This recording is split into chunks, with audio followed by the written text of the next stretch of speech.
Black boy vanished in 1981, 20 years later hiker finds this in the desert. Part 1, The Boy from Ellesmere Street.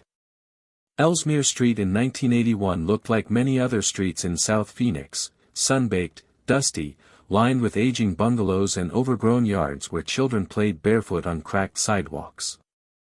The scent of creosote and smog hung in the air like something permanent. There were rumors about that neighborhood, whispers about strange lights over the desert, about people hearing voices on windless nights. But the people who lived there had more pressing worries: rent, work, and making it to the next month. 12-year-old Marcy Kemp didn't think much about the stories. He was more worried about getting his homework done before his mom got home from her third shift at the textile plant. He was a quiet, observant boy with wire-rimmed glasses too large for his face, who collected desert beetles in a cigar box under his bed and had a sketchbook full of strange geometric patterns he claimed came from dreams. He wasn't like the other kids on the block, and they didn't let him forget it. On July 9, 1981, Marcy left the house around 3:20 p.m. It was hot, even for Phoenix. Witnesses, 2 elderly neighbors and a bus driver, said they saw him walking alone along Baseline Road, wearing a faded green backpack and holding a spiral notebook in his hand. He was headed east, toward the edge of the city where asphalt gave way to gravel and gravel gave way to the scorched breath of the Sonoran Desert. He was never seen again. No one saw a car pull up. No one heard a scream. His body was never found. There was no sign of struggle. His mother, Evelyn Kemp, called the police at 7:13 p.m. By morning, his face was on flyers stapled to telephone poles. The investigation stalled within weeks. Most people, even in his own neighborhood, assumed the boy had run away, either that, or something worse. The case eventually went cold. But Evelyn never stopped waiting. Part 2, 20 years later. In October of 2001, Tommy Roybal was hiking alone in the Superstition Mountains, a rugged, isolated stretch east of Phoenix known for its haunting beauty and the persistent legend of the lost Dutchman's gold. He wasn't looking for treasure. He was 3 years sober, had just gone through a bitter divorce, and hiking was the only thing that quieted the noise in his head. He'd gone off trail. He always did. It felt better not knowing exactly where he was going. That's when he saw it, at the base of a low sandstone bluff, partially buried in the sand and brambles. At first, it looked like an old ammo box, half rusted and dented from the sun. He almost walked past it. But something about it made him stop. It was a green backpack. Faded almost white by the sun. The zipper was half open. Inside, a spiral notebook, water-damaged, the ink smudged but still legible. A bundle of graphite sketches. Geometric shapes, symbols that seemed tribal but unfamiliar. A child's library card. A small black and white photo of a boy with large glasses. And a note, folded 4 times, written in pencil, the last line smeared by moisture. If you find this, tell my mother I didn't run. They came when the sun was highest. I heard the sound again. I'm sorry I followed it. Part 3, The Call. Tommy Roybal didn't call 911 right away. He sat with the backpack for almost an hour, trying to understand what he was looking at. The desert around him felt impossibly quiet. No wind. No birdsong. As if the world itself had stopped breathing. When he finally reached a ranger station later that evening, he handed over the pack without much explanation. The rangers weren't sure what to do with it. It didn't look new, but they recognized that the items inside might be evidence. Eventually, it landed in the hands of Detective Nora Brink. Brink was 53, a lifer with the Phoenix Police Department's Missing Persons Unit. She remembered the Kemp case. She had been a rookie then, watching the older detectives with awe and frustration. She remembered Evelyn Kemp standing in the squad room, screaming at them not to stop looking. Most of all, she remembered the boy's eyes from the old photo. Wide, uncertain, like he saw something no one else did. Now, in 2001, Brink reopened the case. Part 4, Evelyn's Silence. When Detective Brink arrived at Evelyn Kemp's duplex in South Phoenix, she hesitated at the front gate. The house hadn't changed much in 20 years. A small wooden angel still hung above the door, its paint chipped and faded. Brink rang the bell. Evelyn opened the door slowly, her face thinner, her hair now silver and pulled into a tight braid. She stared at the detective for a long time before stepping aside. "I knew you'd come again someday," Evelyn said, not as a greeting but a fact. Brink placed the backpack gently on the kitchen table. Evelyn didn't move toward it. "Is it his?" she asked. "We think so." They stood in silence as the late afternoon sun filtered through yellowed curtains. Finally, Evelyn reached out and touched the frayed canvas strap. Her fingers trembled. "I always knew he didn't run. He wasn't like that. He wasn't like other boys." "What do you mean?" Evelyn looked away. "He used to draw things," she said. "Things he saw. He told me the dreams weren't his, but someone else's. Someone far away." Brink opened the notebook and slid it across the table. "These?" she asked. Evelyn stared at the pages. "No," she whispered. "These are new. He never showed me these." Part 5, The Symbols. Brink took the drawings to Dr. Dorian Velez, a retired anthropology professor at ASU who specialized in indigenous and Mesoamerican symbolic systems. He studied the pages for almost an hour without saying anything. Finally, he spoke. "This is not Hopi, not Navajo, not even Mayan. It looks fabricated. Or channeled." "Channeled?" Brink asked. He looked at her over his glasses. "Some people believe symbols can be received during altered states, dreams, trances, spiritual experiences. These don't match any known linguistic system I've seen. But they have intention." Velez pointed to a sequence of triangles overlapping concentric circles.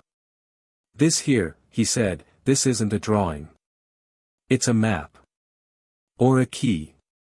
To what?" He shook his head slowly. "I don't know.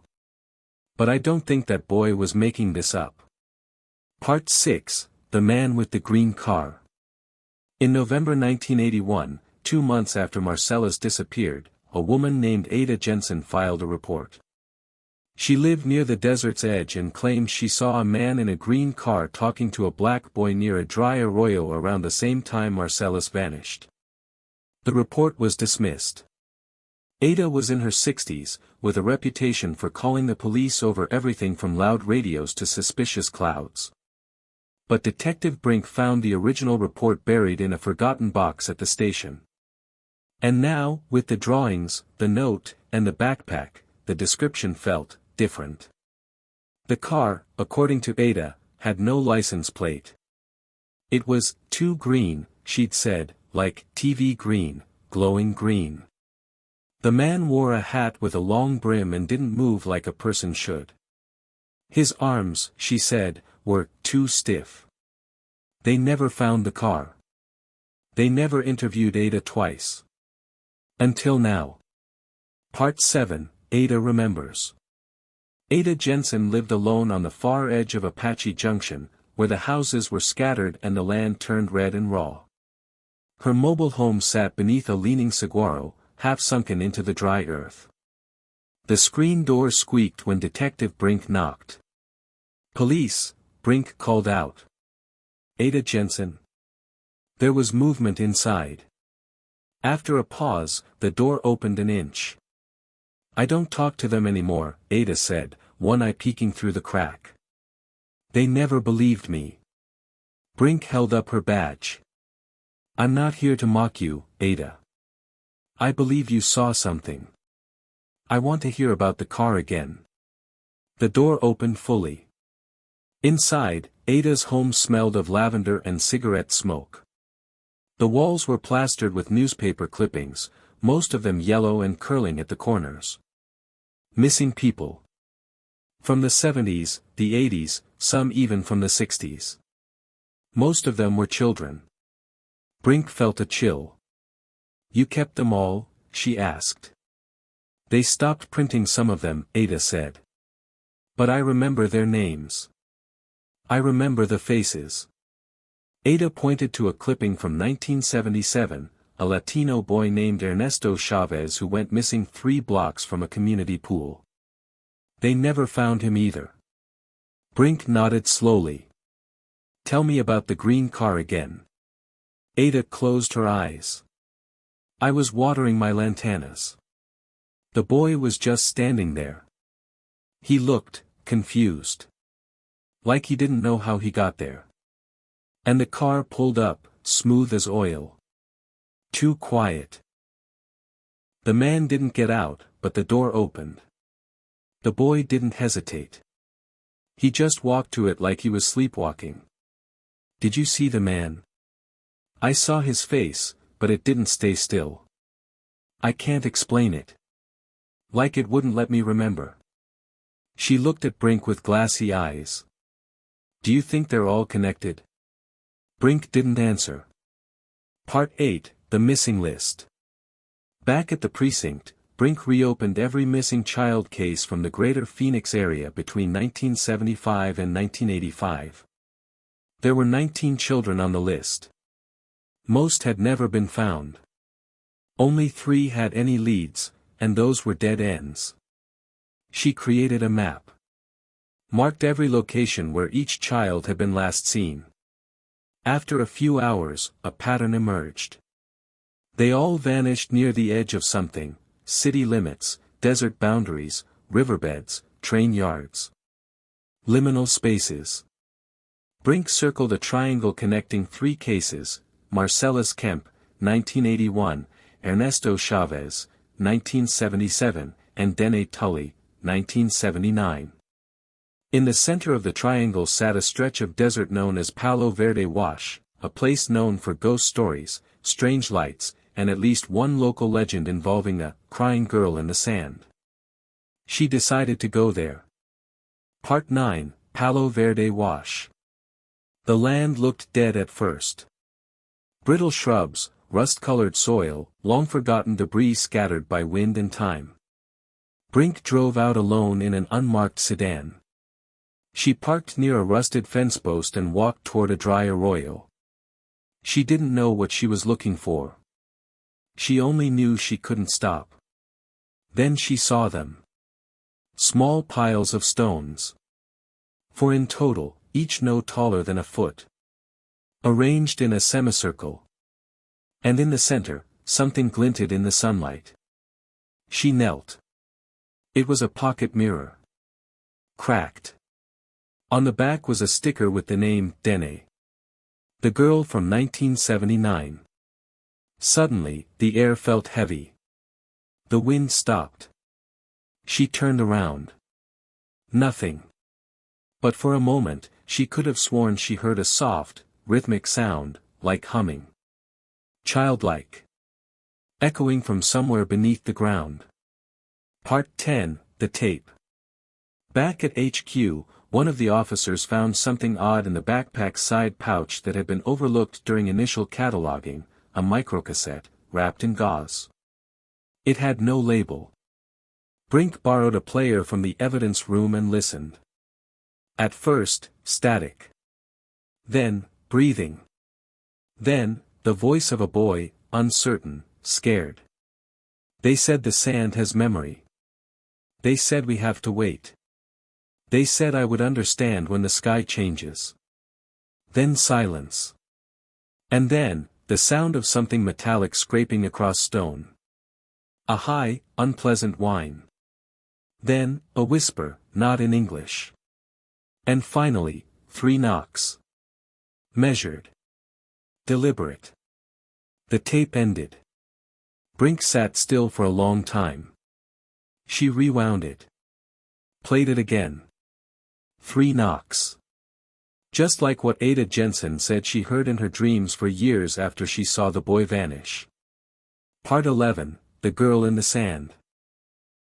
The legend of the crying girl in the sand wasn't written down anywhere official, no police reports, no archived articles, but Detective Brink found it where most oral histories survive, in the whispered stories of the old.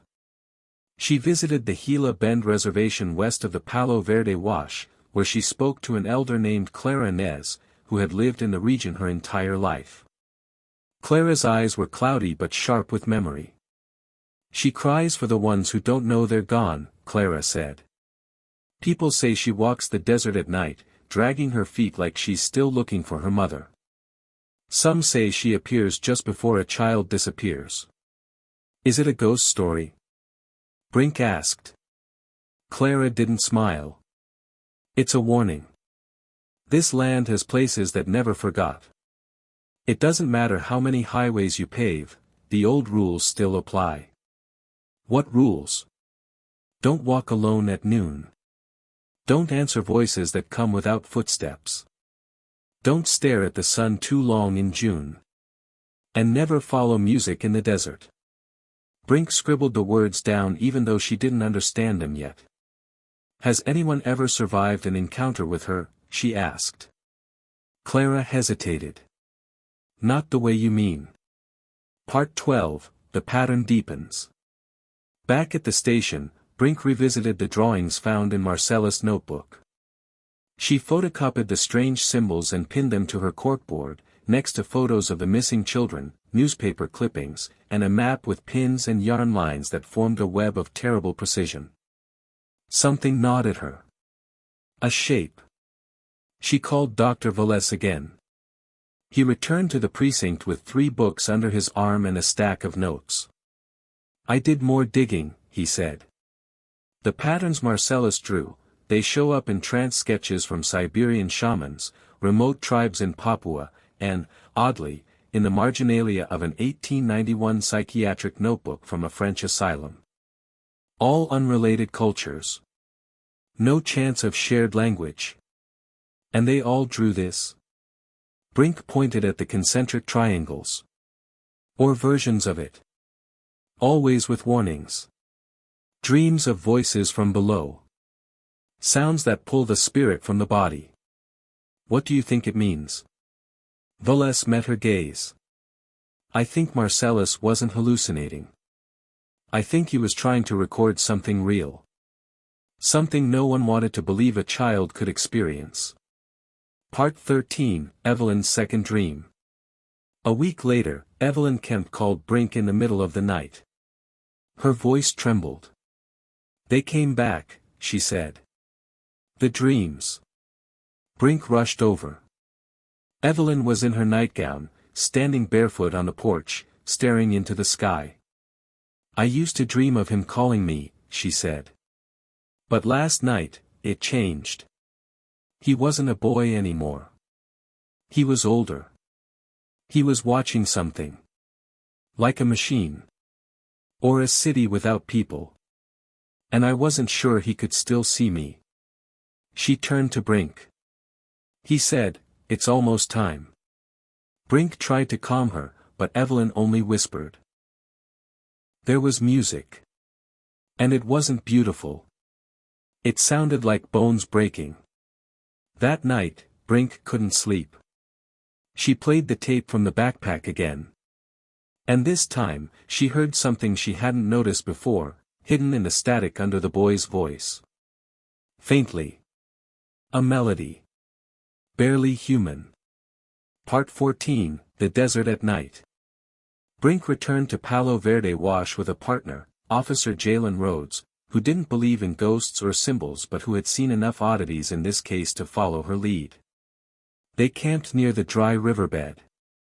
At 3:12 a.m., Brink awoke to silence so thick it pressed against her skin. The desert, usually alive with insects and rustling, had gone utterly still. She sat up. Rhodes was gone. She called his name. No answer. Then she heard it, Music. Distant, warbling, almost mechanical, like wind whistling through rusted pipes. She followed it, heart pounding, flashlight trembling in her hand. And then, just past the edge of the arroyo, she found Rhodes. Standing motionless. Staring at something in the dirt. She approached slowly. Jalen. He didn't blink. At his feet, half buried in the sand, was an old Polaroid. It showed a boy standing in front of a wall covered in symbols. The boy wore thick glasses. He hadn't aged a day.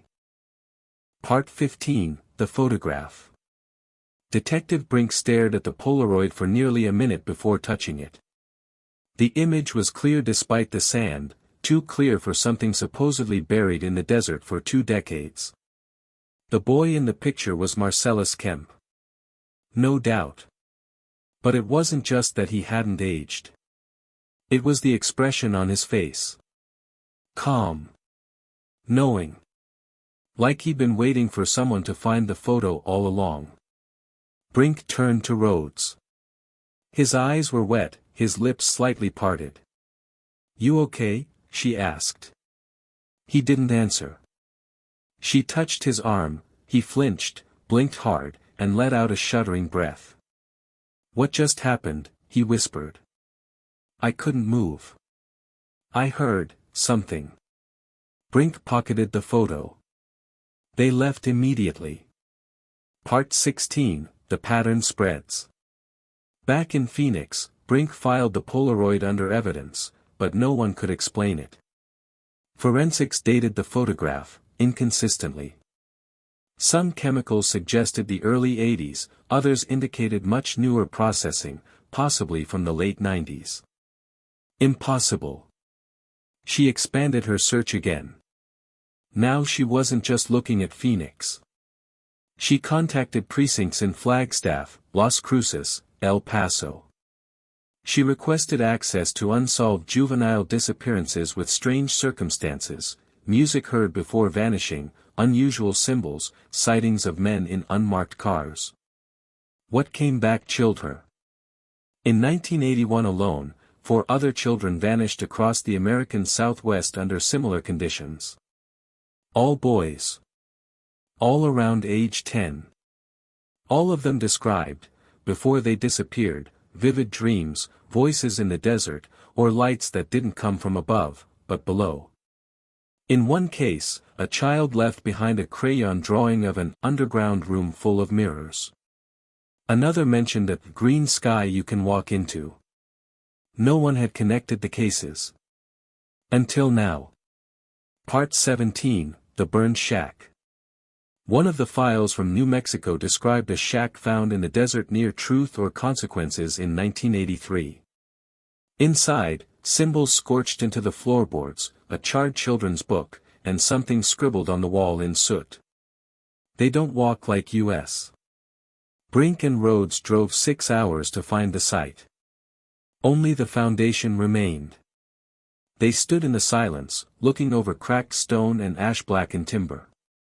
Brink knelt and ran her fingers over the remaining wall, faint etchings were still visible. One looked identical to the symbols from Marcellus's notebook. They camped there overnight. And again, at 3 a.m., the world grew still. No wind. No insects. No sound. And then, footsteps. But not approaching. Circling. Brink held her breath. The footsteps continued for a full minute. Then faded. No one else was there. In the morning, near the remains of the fireplace, they found a second Polaroid. This time, it showed the shack itself.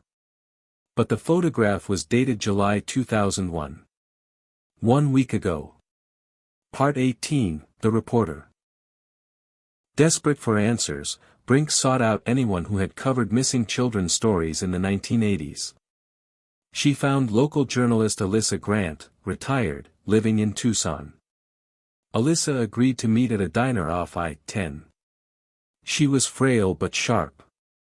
"You think they're connected?" she asked over coffee. I always thought they were. But no one listened. I wrote a series in '83. The paper pulled it. Why? Alyssa pulled a folded piece of paper from her coat. It was a fax. Grainy, almost illegible. A list of names. 22 in total. Each had vanished between 1974 and 1984. Each had been 10 years old. Each had been last seen near state borders, desert trails, or forgotten buildings. Brink's heart pounded as she scanned the list. Marcellus's name was there. But one name stood out more. Joshua Brink. Her brother. Disappeared in 1978. She dropped the paper. Alyssa nodded. I was waiting to see how long it would take for you to find your way here. Part 19, The Return of the Dream. That night, Brink dreamed for the first time in months. The desert. Stars overhead. A faint droning hum beneath the ground. Then, a staircase made of light. She descended it without question. At the bottom was a hall of mirrors. In each reflection, she saw children, standing still. As if waiting. And in the far mirror, furthest from the others, was herself. But she was older. Grayer. Eyes full of sand. Then the music started again. Not melody, geometry turned into sound. When she awoke, her hands were dirty. Her boots, wet with dew. She had no memory of leaving the motel. Part 20, Coordinates. 3 days after the dream, Brink received an unmarked envelope at her office. No return address. Inside, only a single strip of film and a torn receipt from a Tucson gas station, dated 2 days prior. Written in blue ballpoint ink across the back. 37 degrees 4 minutes 38 N, 113 degrees 34 minutes 28 W, bring no one. No weapons. The coordinates led to a point in the Mojave Desert, not far from the Nevada border, deep within protected land, where no roads reached. Brink traced the receipt. The pump number and timestamp matched a transaction on her own gas card. She had never been there. She knew it was a trap. She also knew she had to go. Part 21, The Walk. Brink parked at the last accessible trailhead and walked alone into the desert. The sun fell like molten gold behind her. The silence stretched into the seams of her mind. She walked 5 miles before she saw it. A circle of stones, precise, perfectly white, unnatural in their cleanliness. In the center, a table. Not wood. Not metal. Something older. Upon it, a reel-to-reel recorder, still turning. No power source. No tape. Yet it spun. She stepped closer. And it spoke. But not aloud, not to her ears. The voice bypassed sound entirely and bloomed in her head like memory. You've come far, Evelyn. She froze. It was her brother's voice. Part 22, The Voice Beneath Sand. I'm not dead, the voice said. But I'm not here. We're in the in-between. Brink dropped to her knees, trembling. I didn't vanish. I was taken. But not by people. Flashes behind her eyelids, towers beneath the earth, corridors that echoed with human weeping, a clock made of bone and sunlight. Why? She whispered aloud. To stop something from spreading. They chose children. 10 years old. Still dreaming. Still open. She tried to speak, but the words wouldn't form. Marcellus fought, her brother said. Harder than any of us. He found a way to reach out. His drawings, warnings, maps. Brink thought of the notebook. The photos. The hum beneath the silence. Then the voice grew distant.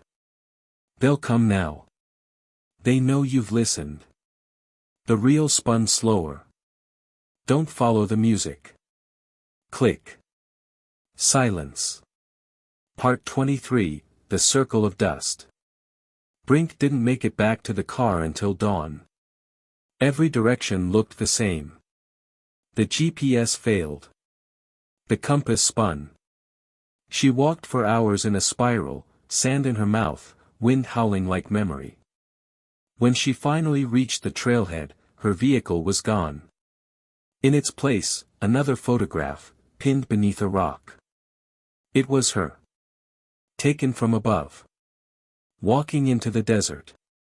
The timestamp on the corner read, April 12, 1981. 20 years before she entered the force. 12 years before she lost her brother. It didn't make sense. Nothing did. Part 24, Departmental Silence.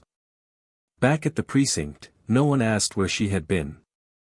No one remembered she had left. Even Rhodes, who'd been with her at the shack, now claimed they'd never gone to New Mexico. The case files she'd collected were gone. Her corkboard was bare. Only one photo remained, the first Polaroid of Marcellus. When she showed it to the evidence tech, he looked confused. "We never logged this," he said. Brink stared at the photo. Marcellus now held a sign in his hands. She was sure it hadn't been there before.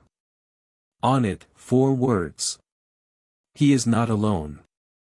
Part 25, The Archive.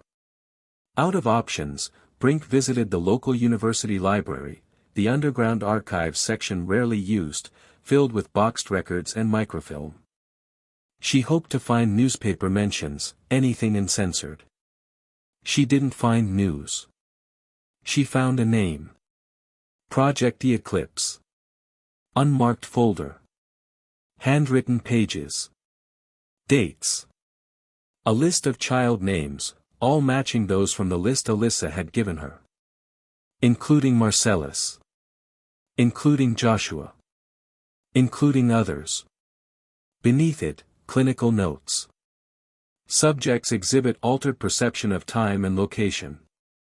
Possible transference via unknown medium. Environment responds to emotional projection. Further testing required. One name signed at the bottom of multiple pages. Dr. J. Kelton. Palo Verde Behavioral Institute. The same facility where Marcellus had supposedly spent a few weeks before vanishing again. Brink slammed the file shut. And the lights in the archive went out. Part 26, Palo Verde. The Palo Verde Behavioral Institute was a husk of its former self, converted into a storage facility in the early 1990s after a fire gutted most of the East Wing. But some of the records remained. Brink, posing as an academic researcher, was allowed inside for 2 hours under the watch of a facility clerk. Room 304. The patient logbook.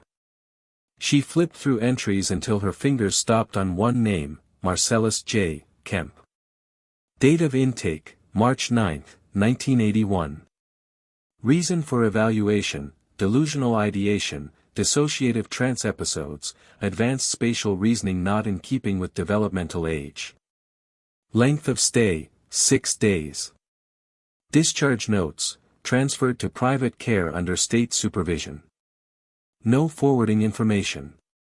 No forwarding information. No signature. Only a final stamped line in faint, blue ink. E-Eclipse clearance verified.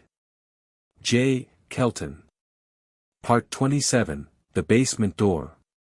There were areas of the facility that were technically off-limits. One of them was the East Wing basement, sealed after the fire in 1992. Brink, using a flathead key she borrowed from the clerk's tool bench, opened the old stairwell and descended. The walls still smelled like smoke and mildew. Soot blackened the corners. But below the main level, the destruction stopped. The stairs gave way to a corridor, clean, intact, untouched. She passed empty rooms. Medical gurneys. A rusted observation deck. And then, a door. Steel. Numberless. A keypad once embedded in the wall had been torn out. Beside it, a scratched word, barely visible. Labyrinth. Brink didn't hesitate. She pushed the door. It opened. Part 28, The Cold Room. Inside, pitch black. Then, click. Fluorescent lights flickered on. Rows of filing cabinets. Medical diagrams. Shelves of VHS tapes marked with initials and dates. And a projector. Already loaded. Brink pressed play. The image on the wall showed a child. Maybe 9. Not Marcellus. He sat in a sterile room, eyes wide open, speaking in a voice that didn't match his body, older, raspier, with impossible vocabulary. They said we must learn the shape of silence. The tape continued. A second child entered the room. Silent. The first boy turned to him and whispered. It follows music. Don't listen. It builds tunnels where thoughts die. Brink froze. That second child. Her brother. Part 29, The Kelton Files. She took as many files as she could carry and fled before the clerk noticed. Back at her apartment, she examined the tapes, photographs, and handwritten notes. The children in the videos showed signs of psychic connection, shared hallucinations, and synchronized dreams, all recorded as fact by Dr. J. Kelton. One file described an experiment involving auditory triggers and magnetic resonance within an underground vault. Subjects were exposed to subharmonic tones mimicking desert resonance. The children began speaking in unknown languages. One drew a door on the wall. It later appeared in another child's dream journal. Kelton called it shared cognitive architecture seeded by external resonance. Possible breach vector. Brink stared at the notes until the words began to bend. Then she heard it. A hum. Deep, low, familiar. Coming from her closet. Part 30, The Closet. She opened the door. Nothing. Then a breeze. From nowhere. She stepped inside, touched the back panel. It moved. Behind it, a recess in the wall, shallow, dusty. Inside, another photo. Her and Joshua. Age 8 and 11. But they never took that photo. In it, they stood together in the desert. Behind them, a dark door. Part 31, The Man in the Mirror. Brink took the photo to Alyssa Grant. The journalist paled. This photo's from the Hobart incident, she said. I had a source, worked for the feds. Said a team found a door in the desert, not man-made. Said it pulsed. What happened to it? They sealed it. Buried it under 20 feet of concrete. Brink clenched her jaw. She had to find it. But first, she needed answers. She returned home. Turned off all the lights. Faced her bathroom mirror. Held the photo up. And waited. At 3:03 a.m., her reflection blinked. But she didn't. The reflection opened its mouth. And in her brother's voice, it whispered. They don't walk like us. Part 32, Beneath the Hobart Door. Brink drove into the night. A copied map from the Kelton files pointed to a location 20 miles west of Hobart, Arizona, a no-go zone under government protection. She parked on the outskirts, walked until dawn. Then she saw the hill, too perfect in shape, too round. She climbed it. There, half buried in earth and brush, concrete. Cracked. weather-worn. And in its center, the outline of a door. Fused shut. Seamless. She placed her hand on it. It was warm. The hum returned, vibrating through her bones. A sound that was almost a word. Then, from behind her, a voice. Low. Familiar. You shouldn't have come, Evelyn. She turned. A man in a dark coat. Eyes like static. She knew him. She had seen him in dreams. And in her brother's old sketchbook. The first listener. Lackboy vanished in 1981, 20 years later hiker finds this in the desert. Part 33, The First Listener. The man's voice didn't echo. He stepped forward, boots silent on the concrete slab. I've seen you before, Brink said, her voice dry. In dreams. In your brother's sketches, he replied.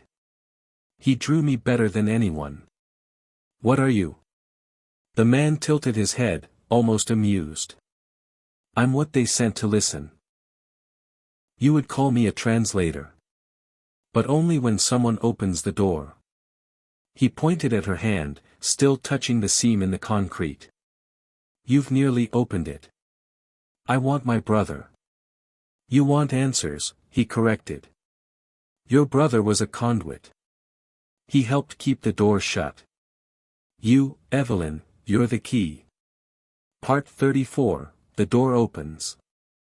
She didn't mean to open it. But she did. Not with a word. Not with emotion. With understanding. With remembering. The seam in the concrete split down the middle with a sound like cracking ice and sighing lungs. Beyond it, not blackness. Not a tunnel. Not a room. A horizon. An ocean of pale sand beneath an empty sky. A world that didn't belong. And figures. Walking slow, sideways, flickering in and out of form. Children. Dozens of them. Some familiar. Some too distorted to name. And at the front, a boy with deep brown eyes. Marcellus. Part 35, Between Worlds. He stepped forward, eyes calm. You made it, he said, as though no time had passed. I never stopped looking, Brink whispered, choking back tears. I know. That's why it worked. He took her hand. Is this real? She asked. Marcellus smiled. It's as real as you need it to be. Behind him, the other children waited. None aged. None speaking. You can't take me back, can you? She asked. He hesitated. Then shook his head. They need me to stay. We hold it closed. What is it? He didn't answer with words. Instead, he turned her toward the horizon. And there, in the distance, something vast moved beneath the sand. Something slow. Something old. And listening. Part 36, The Return. She woke up lying alone beside the concrete door, now sealed tight. The desert was quiet. No footprints. No hum. Just her. In her pocket, the photograph of her and Marcellus. Only now, it was different. They were both older. Standing in front of the sealed door. Smiling. She didn't remember taking it. Part 37, The Report. Brink returned to the precinct. Filed the final report. Case status, unresolved. She left out everything. But in her private notes, locked in a safe, she wrote one line. The door is real. They are holding it closed. If it opens again, don't follow the music. She never returned to the desert. But sometimes, just before sleep, she heard the hum. And sometimes, in mirrors, she saw children passing behind her. Epilogue 2025. A satellite photo flagged by a Weather Service analyst shows a sand shift anomaly near Hobart, Arizona. In the image, a perfect circle of white stones. At its center, a shadow in the shape of a door. No structures reported. No access trail. The file is quietly deleted. But somewhere, in a file cabinet marked E Eclipse, someone is watching. Listening. Waiting.